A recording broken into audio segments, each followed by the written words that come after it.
And we are recording, I think. Recording on Zoom, recording on QuickTime Player. So haven't done a solo rant in a while, and I wasn't going to, not to guest shame anybody, Aaron Shepard, but my guest bailed, Aaron Shepard. No, it's fine. So I haven't done a solo rant in a while, and that's what I call these. Is I just got back from work. That's what I call these, are solo rants. It's where I, quote unquote, just get in front of the camera and yell for an hour like a psychopath on a soapbox. And that's what I'm going to do. Nothing I say in these rants are what I fully believe. They are just, I'm channeling my Alex Jones. Jesus, I got some killer acne going on. I channel my Alex Jones and I just start yelling and going with whatever's off the top of my head. And I try to cite things from memory. I don't look anything up. I try to cite from memory. And I don't know what the thesis is until the end of the episode. So I don't actually, it's a lot like graphic design actually, where you're trying to make like an art piece and you don't know what the fuck it is that you're making until it's almost finished. And what an arrogant thing to call it an art piece. It's a fucking piece of shit. Point being, some random things on my mind. So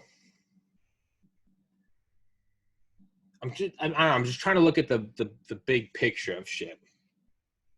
And I'm not entirely sure how to look at it.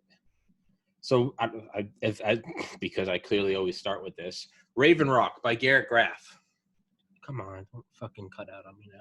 Raven Rock by Garrett Graff. He talks about these like nuclear flash detectors that were put on the top of telephone poles all throughout America. Just like little things the size of like a small trash can, maybe like a beach ball, put on top of telephone poles that could register the gamma flash and the X-ray flash of a nuclear weapon, obviously leaving ground zero at light speed, and which actually are unique from even supernovas. It doesn't necessarily mean they're stronger. It just means that they have their own unique signature. And this is all declassified shit. This is in the book Raven Rock by Garrett Graff, who's a professor at Georgetown and is a top writer for Politico. He also has another great book called Dawn of the Code War, as well as The Last Plane in the Sky and The Threat Matrix. He's a fucking awesome author. But yeah, so he talks about this in Raven Rock.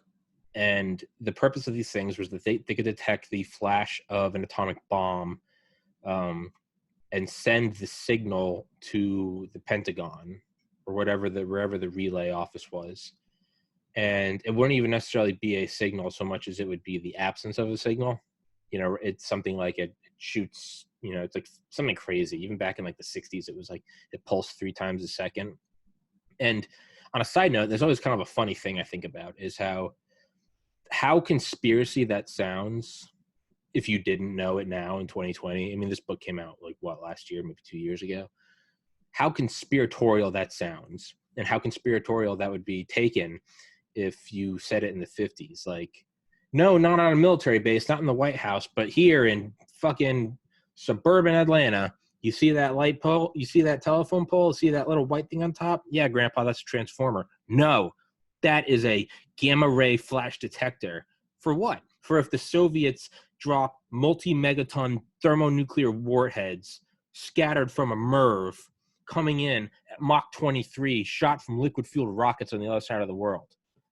Okay, Grandpa. No, that's what it is, I swear. But that's really what it was. Another crazy one is to think right after World War II, and really up until then and right up until after, there's pretty much, I would argue, until Vietnam, maybe you could even argue Korea, pretty unwavering trust in Uncle Sam, right? For better or worse, I'm not trying to go into that. It's just that's what the generation was, and you could argue that that's information control, propaganda had on John Bennett yesterday, a guy who grew up in a cult, and he talks about that. But for whatever reason, it's just, you know, Uncle Sam does have the best interest.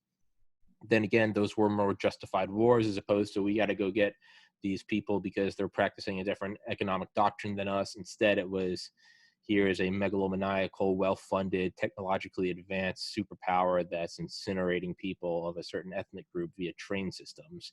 It seems a little more justified. Point being, there is more of an unwavering trust in Uncle Sam back then. So imagine if someone wandered out into the desert, maybe Groom Lake, maybe, I don't know, maybe Tonopah, somewhere on the Nevada test site. What's the proving ground one? I'm blanking. What if they went out there and they found a top secret base? Well, first of all, there wouldn't be a top secret base. Why would Uncle Sam lie to us? All right. What are they doing at that base? Well, they're building rockets. They're building rockets. Yeah, they're building rockets, and they're going to try to go to the moon. And really, more importantly, they're going to try to lob nukes across the world. Nukes. Well, yeah, not atomic bombs, but there's a new one called a hydrogen bomb. You mean the one we dropped on the Japs? Yeah. But no, because it's about 1,000 times stronger. So you're telling me Uncle Sam's lying to me and that we got a base out there? Yeah. And you're telling me they've got a super nuclear bomb bigger than the one we dropped to end World War II? Yeah, about 1,000 times bigger. But they're not even going to drop these from an Enola Gay or a boxcar. No, we're gonna put them on a missile. You mean like the V2? No, it's gonna go. We're not gonna launch them a couple hundred miles. We're gonna launch them from our backyard into the Soviet Union. So you've got a secret base that Uncle Sam's not telling me about, with bombs 1,000 times stronger than the atomic bomb, and you're gonna launch rockets across the world. Yeah. Well, all right. How are we going to do that? I don't know if you guys remember, but the V2 was pretty dangerous in World War II. And good thing, but hey, I don't know how dangerous they are because we killed all those guys. About that, we killed a lot of them. We killed a whole lot of them, except for like some of them. What do you mean, except for some of them? I don't know. What was that? 33,000? You didn't kill 33,000 Nazis? What, are you still interrogating them?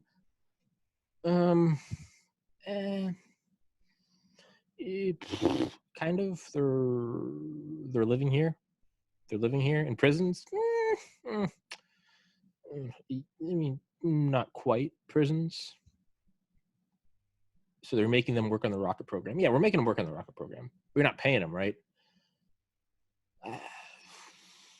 That's what does payment really mean? Okay, surely no one in the government knows about this.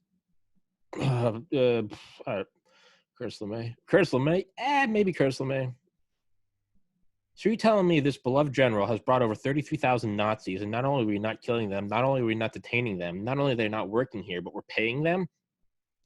Maybe. On a secret base, we're going to send rockets across the world at Mach 23, carrying bombs 1,000 times stronger than the Hiroshima bomb.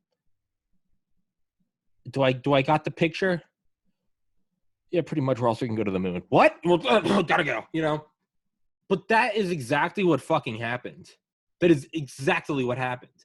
And so, although we now know it all in hindsight, and we can say, yeah, reality is stranger than fiction, but that actually happened. Okay? So think about that. Think about nuclear bunker systems, the relocation arc. Again, Raven Rock by Garrett Graff. It's the best fucking book you'll ever read or listen to on Audible. Garrett Graff, Graff, Raven Rock. That whole system of bunkers, which even back in the 50s, and it's not just you think NORAD, sure, under the White House, sure, Site R, sure, Mount Weather. No, thousands of bunkers that not just NORAD, were literally, a lot of them were built on, they had cushioned springs under them. Even the plumbing had give with springs and rubber, gaskets,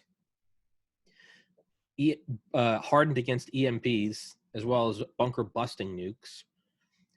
And we had them, and when the bombs would go off, because obviously everything above ground would be wiped out, they literally had automated bulldozers that could come out, push the rubble off what looked like a silo. That would open up, and then a new antenna would come out so we could reestablish communication. They had several of these in case there were just waves of nukes. We could just chop one off, we could go Hydra and just bring out another one, right? I mean, think about that. But that was denied to the public. That was denied to a lot of people in DC. I mean, Gargraff talks about it. He says, fuck, what was it? It was during what was the show? Was it a show or a movie? Elevator or Cultural Rock? It was like Homeland or House of Cards, or it was something where, and for whatever reason, one of the episodes or part of the movie had a scene where they were evacuated to bunkers. And as they were getting on the helicopters, and there are armed Marines, guided to, or directed to shoot anyone that doesn't have pull it out, and it's a little gold like ID with like braids on it. And when they put that in the movie, there was a woman who was working on the movie set who was the what's the word for the not press I should know that. Press secretary? Whoever, yeah, whatever. You know what I'm talking about. The person that takes all the questions. That woman who was the press secretary for the Clinton administration had, this is 20 years later, landed herself a job on this movie set for realism, right? It's maybe if you're making a war movie, maybe you'd want some actual war veterans. Well, they bring her on because it's all about the DC, the House of Cards, the sex, the scandals, the briberies. And she said, you got to take that part out because it's too Hollywood. It's too sexy. That doesn't actually exist. I know. I was the press secretary. Well, that movie set had also hired someone else who was even higher up in the Clinton administration who said they do exist. You just didn't get one. Like, think about that. So painting this whole thing to say that this insane shit that we say can't happen happens. Nukes. I mean, even think about that. What are you doing? The biggest bomb up until that point was, I believe, a British creation called the Grand Slam. And I want to say it had the explosive power of 22,000 pounds of TNT. So 11 tons, so 0.011 kilotons, right? Yeah. Okay. Hiroshima was 15 kilotons. Think about that. And what is it? And how much does it weigh? It's, it's not that big, maybe the size of like a tank, small tank. The amount of, which one was Hiroshima? One of them was uranium and a gun type, and one of them was plutonium and a implosion type. I think plutonium implosion was Nagasaki. I think that was 20 megatons. And then uranium gun type was Hiroshima, I think. But yeah, the one detonated over Hiroshima before, because it's not 100% efficient. A lot of the fissile material gets blown away by the actual, nuclear explosion. But the actual mass of I didn't sleep well last night, sorry. The actual mass of uranium that was turned to energy was less than the weight of a dollar bill.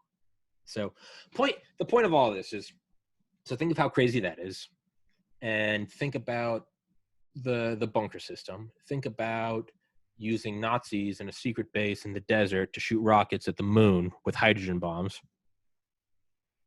When we look at all of these things in hindsight, it seems that we have to open our minds to things that may stretch the imagination now. And you got to be careful with that, because that's not a blank check to say everything's true. The earth is flat and we're run by lizard people. No, that's retarded. But you can't just write everything off as it's impossible, right? And so I think you have to take into consideration that there's probably things going on. I would say not only a non-zero chance, I would say an above 51% chance that there are things going on right now And not just the given classified shit. Yeah, I get that. Because a classification, sure, like there's always going to be a classified plane that flies a little faster than we thought it could, or better stealth or whatever. Yeah, I get that. But that's like the sort of what kind of got Rumsfeldian, the known unknown. There's the known knowns, the known unknowns, and then the unknown unknowns. I'm talking about the unknown unknowns. Like obviously, there, D-Day was highly secretive. Testing airplane engines in World War II up in Mount Washington in New Hampshire, because they could put it up, because for the longest time that had the fastest winds in the world. I think the record was 232 miles an hour. And they would test it up there because, hey, free wind tunnel. But it's also, you're in the middle of fucking nowhere. Mount Washington will kill you in the middle of the summer. And so it kind of guarded itself. And you're in the woods, and no one really, you couldn't go in there. But if it came out years later that was happening, okay, sure, all right, yeah, I get it. Airplane factories underground with big fake hills over them, like the foliage, the faux trees, like 1,000 acres of it. Okay, still a little nuts, but I got it. But I mean, something like even the telephone pole nuke detectors, crazy, but it still has one toe in the pool of like known unknowns, right? It starts to get a little crazier, right? Maybe a thing outside your house is linked to the Pentagon. But on the other hand, I mean, that's kind of just an extrapolation of radar, of sky watchers during a great book, Command and Control, by Eric Schlosser, the guy that wrote Fast Food Nation. They talk about, was it, or was that Raven Rock too? Fucking a lot of M's. Garrett M. Graff, Eric M. Schlosser. Actually, that's 2 M's, not a whole lot.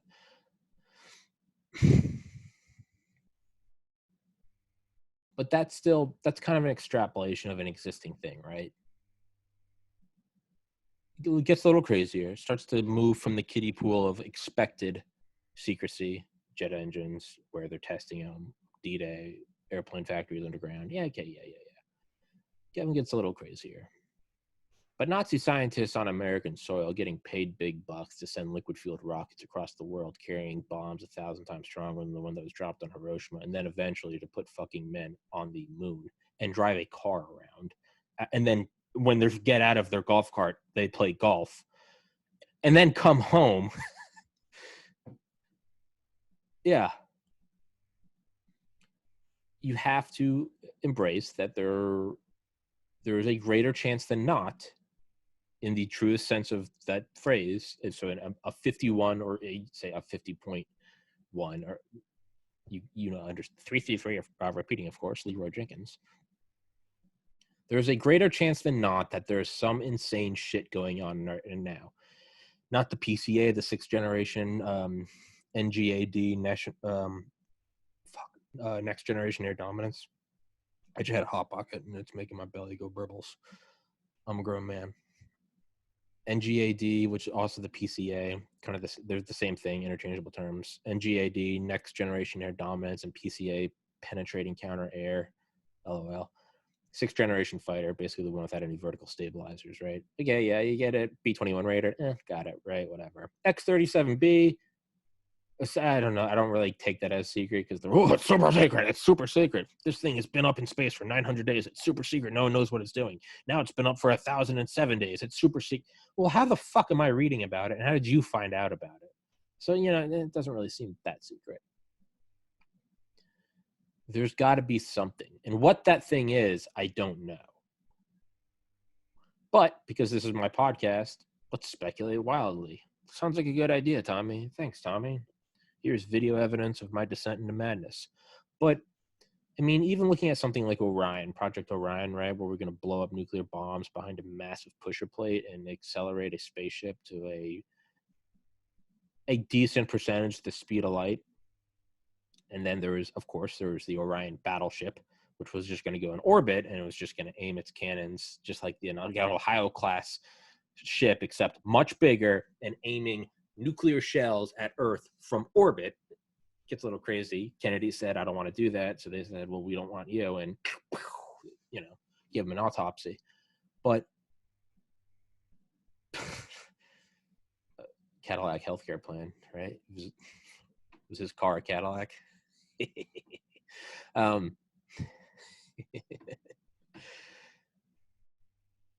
so that gets a little crazy. SDI, that gets a little crazy, right? Lieutenant General James Abramson, who I've tried to get on this podcast. He was the head of SDI under Reagan. I cannot get in touch with him, but I know he's still alive, and I know he's still working for a defense contractor. That's what I know. He's still, sharp as a tack. I'd love to get him on. The off chance you're listening, sir, please come on here.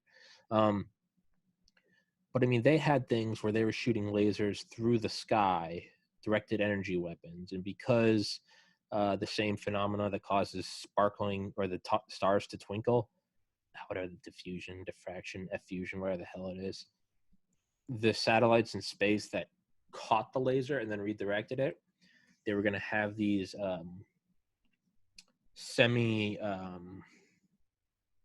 what am I looking for? Malleable, movable, bendable mirrors. These mirrors that had to be like as precise as Hubble, but they were also going to be moving.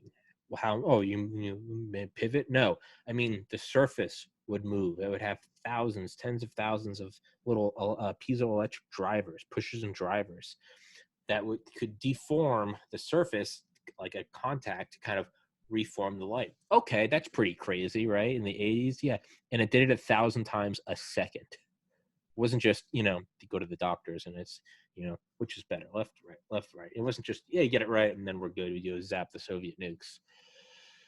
No, this would do it 1,000 times a second,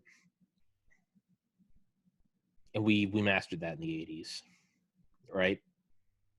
They were going to send up thousands of they called them garages, GARAGE, of essentially surface to air missiles, but you put them in space and there's no such thing as no gravity. The effect is infinite, but it's like the same reason they can make like a rocket sled go faster than they can make a rocket, because a rocket's going up, it has to fight gravity. Rocket sled, you put it on the ground and it's, for all intents and purposes, it's kind of voided out gravity. That's why you can get them going hypersonic in like no time.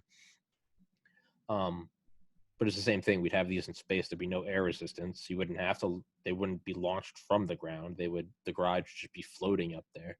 These things would. So we're going to have surface to air missiles, thousands of them, in little. Each garage would have anywhere from like 5 to 25. But we'd have these things flying around that could just shoot fucking rockets in space in the 80s. All right. Okay. What, Reagan got out of office in what, 88? I mean, Nintendo 64 came out like 10 years later. Like, right? Star Fox. Do a barrel roll. But so if we can look at all of that, what would be in 2020? What would be the thing that is crazy to us and not an acceptable, a predictable known or a known unknown? What would be the unknown unknown? And obviously, again, that is a blank check because you can just put anything. But what would it actually be? I would argue that right now, October 24th, 2023, or 9 p.m. Eastern time, I would argue that not just like feasible in a lab or on paper, I would argue that right now we have a fully deployed space weapon system. Not rods from God, because even I feel like that's old. We're just throwing a mass, right? Come on, that's caveman shit. I would argue right now that we have an entire constellation of satellites above the world. At what height, I don't know. I mean, in the 80s, NORAD was tasked with not just covering all of North America, but all aerospace, air and space, out to 23,000 miles in a sphere, which came out to, what was it? It was, it was 22,000 miles.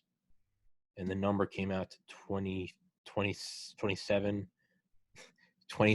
trillion cubic cubic miles of airspace. That sounds like bullshit, right? No. Discovery Channel, NORAD, Cheyenne Mountain Complex. Cheyenne Mountain. Why the fuck I just did? It's Cheyenne Mountain, don't you know? I mean, it's crazy. You got all these people up there. They're shooting at planes that aren't even ours, and I'm just like, come on. I'm not doing that. 27 trillion cubic miles. It might have been 22 trillion. It was over 20 trillion cubic fucking miles, okay? So I would argue that right now we have a fully deployed system. At what height? I don't know. Space station's at what, 220 miles? I don't know. Let's say it's geosynchronous, right? What's that? 36,500 miles? Geosynchronous, I would say it's it's probably a sphere, if not at least an X and Y axis. Directed energy, so light speed, 186,000 miles a second. So 186,000 miles a second, that's around the circumference of the Earth 7.5 times per second. So let's see. 220 miles. I feel like that's too low. I feel like you'd spot it. So let's say 36,000 miles. So we'll just call it 36 even, 36, 72, 144. Throw another 30 on that one. 8. We'll call it 5. So we could do that. So we could do that distance 5 times in 1 second, which means it would take 0.2 of a second to hit Earth. So, all right, that's acceptable margin of error. If not, but if it's even closer, it just gets crazier. I would say that there is an entire web of space-based directed energy weapons in geosynchronous orbit that are plausibly deniable and leave no signature.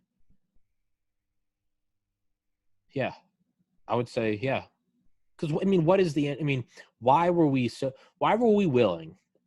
Julie, it wasn't James Abramson. It might have been Wild Bill Donovan, the guy that created the CIA. It might have been Richard Bissell, Eisenhower's hatchet man.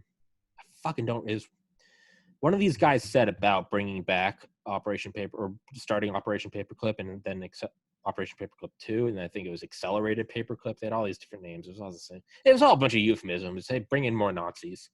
But what he said is, like a true kind of military tactician is, I think the exact quote was, let's not beat a dead Nazi horse.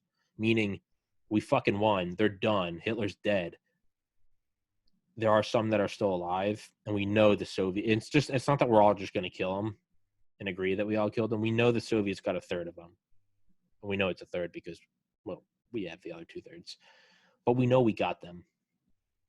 And we know the Soviets are our next enemy, right? Obviously, there's the massive buildup of weapons. Soviets go to Manchuria.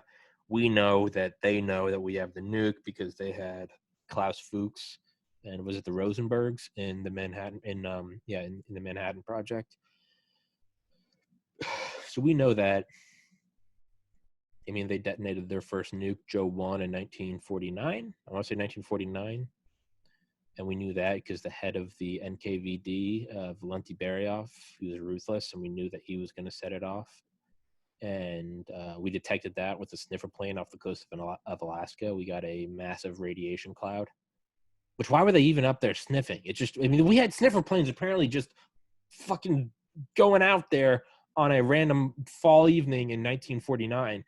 And that's crazy because we didn't even know that. We didn't think that they were going to test it. I think we thought that they couldn't get an atomic bomb until 1954, which means that we didn't just have a sniffer out there because we were looking for a bomb. That just means we had a sniffer plane out there. Why? Which you can only draw the conclusion that there must have been sniffer planes everywhere, right? So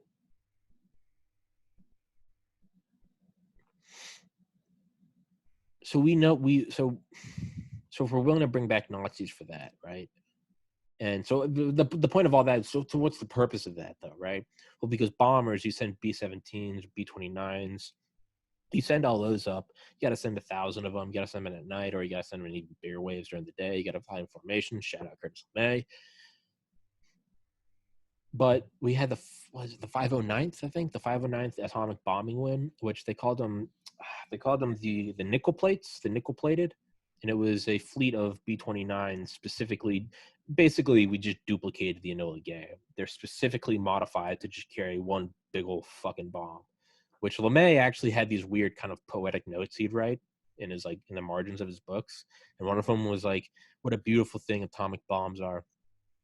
They cling to the belly of a plane, much like a baby in the pouch of its mother, fly across the world, released under the ground, and they bruise the heavens and the earth." Just LeMay just doodling about nuclear weapons, just Strategic Air Command LeMay, just heart.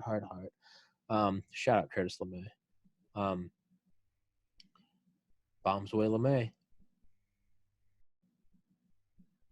So that whole thing though was, and what did LeMay say when he after the war? Because LeMay went in. When we went to Europe, when the fuck was that? 42.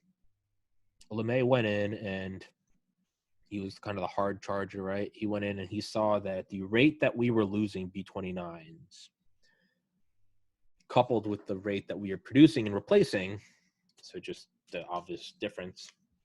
Before FDR went all big dick energy and was like, we're going to, exact quote from FDR, we're going to build a fucking whole lot of titties of planes. Exact quote. Not a lot of people know that. He saw that at the rate that we were losing them,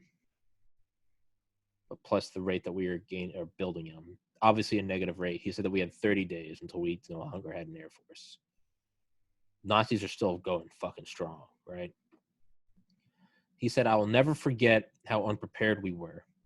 And that's why he was so hell-bent on creating Strategic Air Command, right? That's why he took the position in Offutt, OFFUTT, right? I think that's where Bush landed on 9/11, right? And that was in Omaha.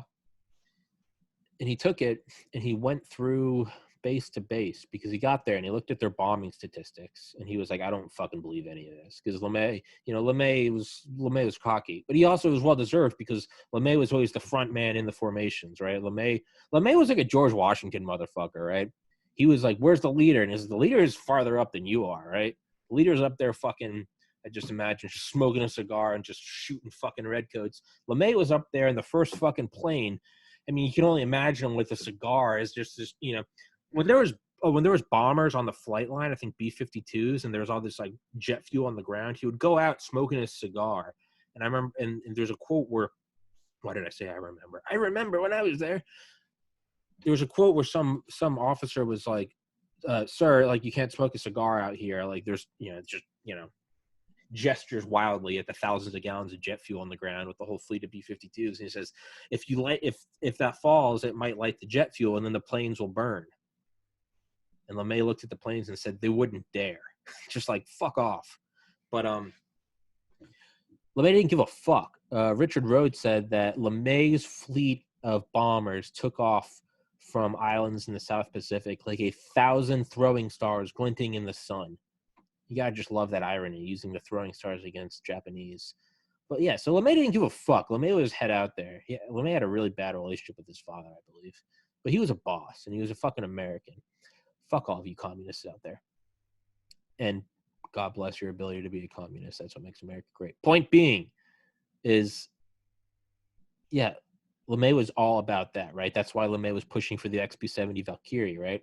Mach 3, sustained Mach 3. If you look at this thing looked like the SR-71 Blackbird had the parasitic D-21. It was actually called the SR-71 that they called it like the SM or something. It was I think they called it M21 from Mothership, and it had the D-21 on its back, which really just kind of looked like a mini SR-71. It was called the D-21 Tag Board, TAGBOARD. And this fucker was radio controlled, would have predetermined flight paths, and it would pop off the back of the SR-71. And this thing would go up to 90 to 105,000 feet.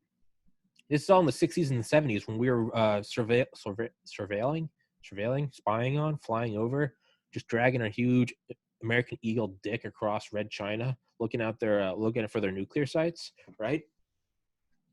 We did that and it would fly along, and then it would get its shit, and it would go out to the ocean, deploy the goods out in a parachute, and you could see how this was the predecessor to the Corona satellites, because a ship would come, or not a ship, a plane would come along, and it would skyhook that bitch and just grab it out of the air. Never actually worked. We lost all the D-21s into the ocean. We don't actually know where they went. Fun fact, one of them crashed in Soviet Russia. I am just going off the rails, and fuck it, let's just do it, right? I just farted. But one of them went up into Siberia, and by accident. We just didn't know. I mean, really, just like throwing like model planes or like paper airplanes at your window. Just like we had no idea what these were doing. Skunk Works by Ben Rich, the former the former head of Skunk Works of Lockheed Martin. He talks about how one of these fuckers just went way up into Russia, and we just lost it. And we were like, fuck, all right, whatever. Thing's top secret. We couldn't find it. Like 20 years later,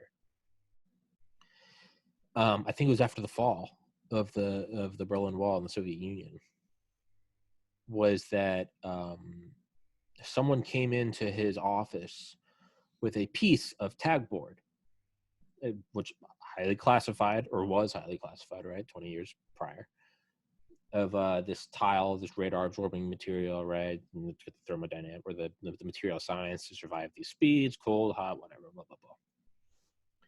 And they bring it in, and he says, who's this? And he said, a CIA agent got it. And he said, where did the CIA agent get it? The CIA agent got it from his buddy who's in the KGB, which I just like to imagine there's this whole rom-com waiting to be made where, like, you have, like, your pen pal. He's, like, your doppelganger, but he's in the opposite nation, right? But he got it, and he brought it, and apparently he gave it to the CIA guy, and the CIA guy relayed that this guy was looking pretty smug, because he was like, hey, we found your hypersonic radar absorbing material. Touche, we found it, and we're working on it. We're reverse engineering it, but hey, nod of the head to the Americans. They were like, dog, this is like 25 years old. That's like finding a Game Boy and being like, hey, Microsoft, found your Game Boy. Slide that baby across the table. Meanwhile, they're working on the Xbox Series X, 8K, 60 FPS gaming, right? But point being, tag board, SR-71, blah, blah, blah, Valkyrie, 6 rockets.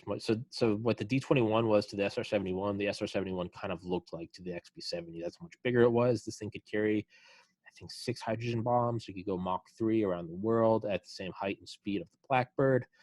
LeMay really wanted these for Strategic Air Command. So what you may be thinking, what the fuck is the point of this whole rant? Well, buckle up and fucking listen. LeMay, clearly, he has all this experience with it, right? This isn't just a rant. This is how I tie shit together, so stop judging me. LeMay knew how important it was to, so we know his importance of a strategic air command, an entire bomb wing, right? Because what? I will never forget how unprepared we were when we entered the war. At the rate of loss, it was going to be 30 days before we were out of an Air Force. So we can see where that comes from, right? That, what does he do? He creates Strategic Air Command. What is the next thing he did? He saw the importance of early strikes. So what's the second thing? XB-70, right? That's why he wanted this thing created. Because what was LeMay's logic? Does anyone remember the quote? One bomber always gets through. You can never stop 100% of bombers. That doesn't really matter for World War II when you're just dropping fire bombs and dumb bombs. But what about when they're all carrying atomic munitions? Okay. So LeMay wanted Strategic Air Command. So we're always prepared. And he always wanted one bomber to get through. And he always wanted 3? He knew the importance of first strike capabilities, XB-70. He really pushed for it, went to Lockheed Martin. He actually got Ben Rich to start making they were going to start preparing an SR-71, not the YF-12, the Interceptor, but they are actually going to, make one with a bombing variant. Not a lot of people know that there was supposed to be an SR-71 bomber, not an XB-70, but an SR-71. Didn't go through. But so we can look at all of these pieces, which are all, everything I just said in the last 20 minutes, that's all a fact. That is all a fact that we know about LeMay, Strategic Air Command, XB-70s, blah, blah, blah. All right? And obviously makes sense because who headed up Operation Paperclip to do what? get rockets to the other side of the world as fast as possible. Always be prepared. Unmanned, right? We see the importance of unmanned through the D-21 tag board.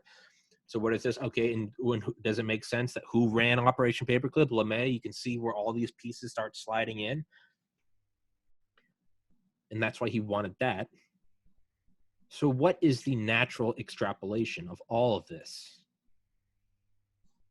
What we're willing to do, bring back Nazis. What we're willing to do, what we want to do, SAC, always prepared, first strike capabilities, thermonuclear weapons. What do we see? That there's really nothing that we won't do, right? And I'm not trying to say biggest terrorist organization in the world is the U.S. military, edgy, right? I know, get your plate attendees. No, it's not that. It's that we have shown in the past, this isn't speculation, these are hard facts, that we are willing to go above and beyond to do anything to get the advantage, namely first strike capabilities and always getting one through. And then on top of all of that, secrecy. Go back to the nuclear bunkers, the nuclear flash detectors on the top of telephone poles, go to the moon, blah, blah, blah. So when you take all of those variables and that you know they are all real, so it's almost like tracking like it's almost like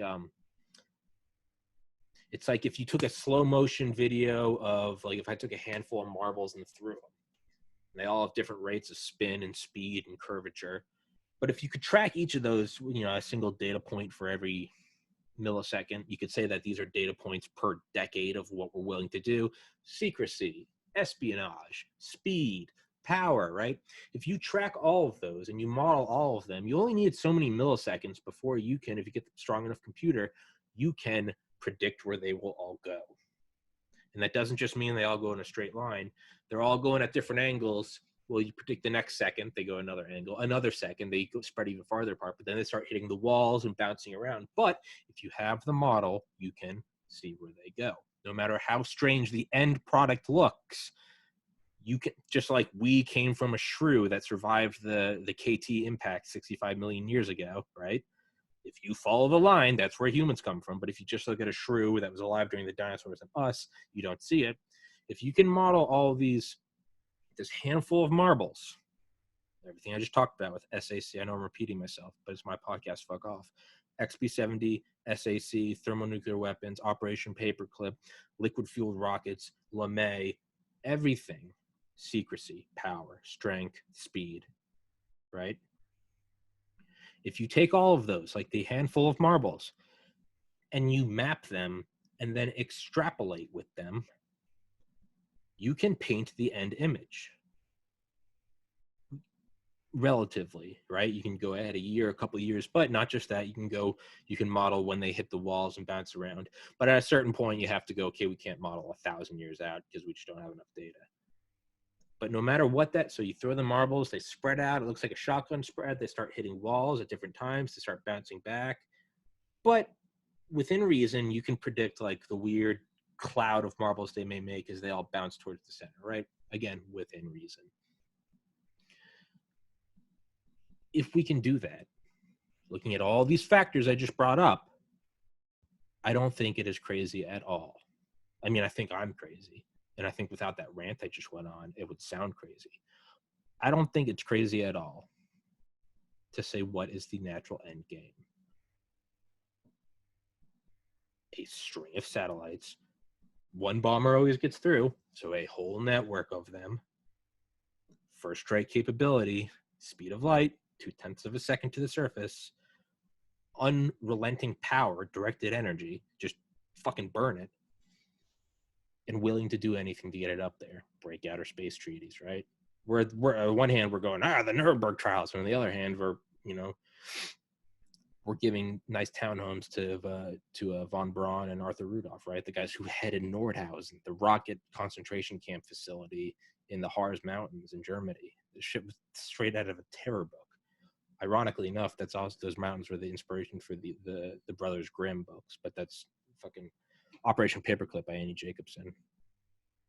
So if we can look at all of those, and then not only do we now know the end image that we want, right? Speed, strength, power. And we also know what we're willing to do to get it. But we also know that we're willing to keep it secret. Think back to the press secretary, right? We don't have those. No, you just didn't have one. if you model all of those variables, I think it starts to become not only feasible that we have a web of geosynchronous directed energy weapons. I see it very difficult to argue against it. If we're willing to hold Nuremberg in one hand and publish photos of Auschwitz, and on the other hand, have these guys out in the desert making big money, Von Braun, pictures of him and JFK getting all chummy.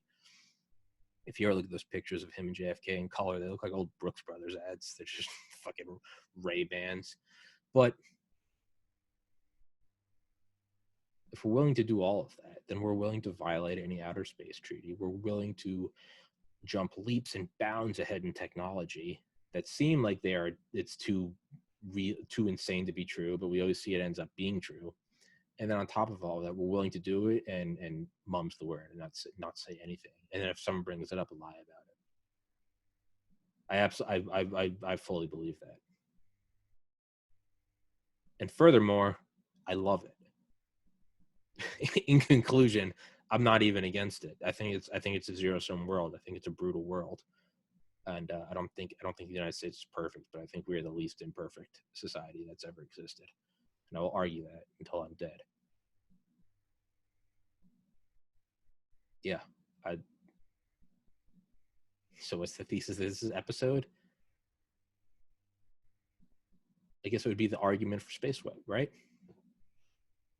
Well, no, it would be not the argument. Would it be the argument? It would be, yeah, why I guess. Yeah, a constellation of space-based directed energy weapons, a thesis, right? That'll be whatever the title is going to be some shitty title. But I'm happy with that. I'm happy with that rant.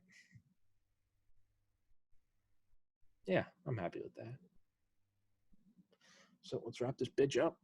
Hope you guys enjoyed it. And until next time, no podcast tomorrow. I got work all day. We'll be back Monday, though.